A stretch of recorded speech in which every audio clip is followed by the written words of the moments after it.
ظفر اقبال کے مطابق اس وقت شاعری پر پیغمبری دور ہے۔ غالباً وہ اس سے بھی کچھ برا کہتے مگر تہذیب آڑے آ گئی ہوگی۔ نہیں، زبان تو کبھی ان کے آڑے نہیں آئی۔ ویسے بھی جو بندہ خود کو باقاعدہ حوالوں سے غالب سے بڑا شاعر ثابت کر دے، اس سے بھلا کچھ اور کیا بعید ہو سکتا ہے۔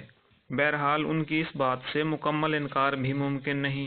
جائیے اور ظفر اقبال اور ان جیسے دیگر اردو دانوں کو خبر کیجیے کہ وہ اردو شاعری کے دور یسریٰ وصال اور عہد ابصرہ گل میں جی رہے ہیں۔ اگر آپ ابھی تک ان دونوں عظیم شاعرات کی انقلابی شاعری سے محفوظ ہیں تو دو کام کیجیے، اول تو فوراً صدقہ دیجیے اور دوم مر جائیے، کیونکہ ہم نہیں چاہتے کہ اس بلاغ کے بعد آپ خدا نخواستہ ہر دو خواتین کی شاعری پر بھی نظر ڈال بیٹھیں اور پھر بتی بور لے کر ہمیں ڈھونڈتے ہوئے پائے جائیں۔ تاہم اگر آپ شاعری پڑھے بغیر جاننا چاہیں کہ یہ دو شاعرات کیسی ہیں تو آسانی کے لیے بتا دیں کہ یہ شاعری کی دنیا کی ڈھنچک پوجا ہیں۔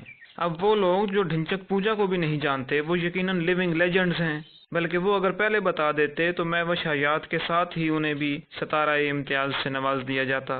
آپ ہمارے لیے مشکلات بڑھاتے چلے جا رہے ہیں۔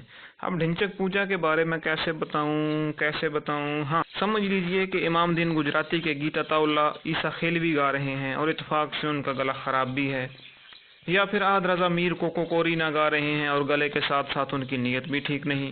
دیکھیے، مانا کہ ہم خود بھی عطا اللہ قاسمی کے بقول عہد جاہلیت میں عروج کی ٹانگیں توڑتے رہے ہیں، لیکن ان لڑکیوں پر تو کوئی خاص عطا ہے۔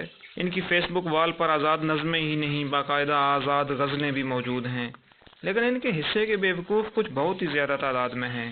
آف کورس ان میں سے زیادہ مرد حضرات ہیں، اور وہ بھی ایسے جو انہیں شعری دنیا کی منٹو ثابت کرنے پر تلے بیٹھے ہیں۔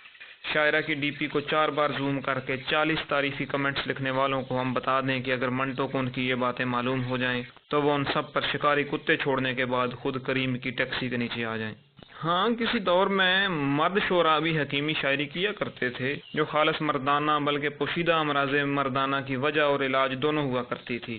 غزل نام کی صنف سخن بھی خالص مردانہ محفلوں کی جان رہی ہے، لیکن ان دو شاعرات کی شاعری خالص فیمینسٹ جذبوں کی عکاس بھی نہیں ہے۔ یہ کوئی ٹرانس جینڈر قسم کی شاعری ہے جس میں کبھی مونچھیں جھلکتی ہیں تو کبھی بلاؤز۔ فی الحال تو ان خواتین پر تنقید کرنا بھی خطرے سے خالی نہیں ہے، کیونکہ ان کے ڈیزائنر ڈریسز والی پوسٹس کے متوالے کسی بھی وقت جیالوں کا روپ دار سکتے ہیں۔ خیر، اردو کے خیر خواہ بد دل نہ ہوں، کیونکہ ایسی شاعری ہمیشہ شاعرہ کی عمر ڈھلنے کے ساتھ ساتھ غروب ہو جایا کرتی ہے۔ عروج کی خامیاں برانڈڈ میک اپ بھی بھلا کتنے دن چھپا سکتا ہے۔ ایک اصلی اور جینون شاعر فرت عباس شاہ کا ایک ہی مطلع ایسی شاعرات اور ان کے ہم نواؤں کے لیے کافی ہے۔